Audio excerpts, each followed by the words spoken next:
ഇന്ന് എൻ്റെ അച്ഛൻ്റെ 27ാം ചരമവാർഷികമാണ്. അച്ഛനെക്കുറിച്ചുള്ള ഓർമ്മകൾ ഉണരുന്ന ദിവസമാണ് എനിക്കിന്ന്. മറ്റെല്ലാവരെയും പോലെ തന്നെ എനിക്കും അറിവിൻ്റെ ആദ്യാക്ഷരം പകർന്നു തന്നത് എൻ്റെ അച്ഛനാണ്.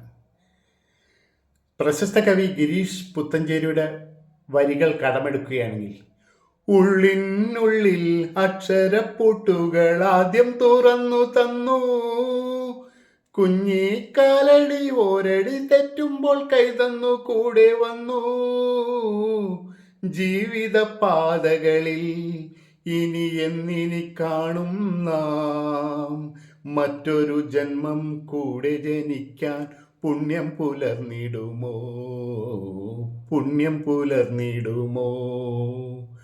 അച്ഛൻ കത്തിയെരിയുന്ന സൂര്യനെ പോലെയാണ്. സൂര്യൻ മറ്റുള്ളവർക്ക് താപവും ഊർജവും നൽകുന്ന പോലെ തന്നെ അച്ഛനും നമുക്ക് താപവും ഊർജവും നമുക്ക് ജീവിതവും നൽകുന്നു. സൂര്യൻ്റെ താപവും അച്ഛൻ്റെ കോപവും നമുക്ക് തടുക്കാൻ കഴിയില്ല.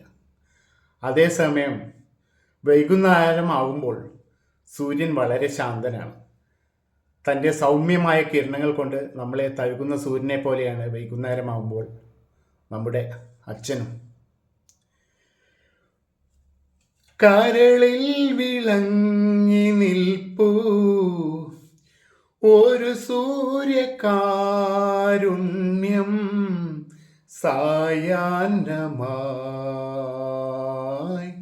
താലോലമായി. അച്ഛൻ്റെ സ്മരണയ്ക്ക് മുമ്പിൽ ഞാൻ ശിരസ് നമിക്കുന്നു. എല്ലാവർക്കും നന്ദി.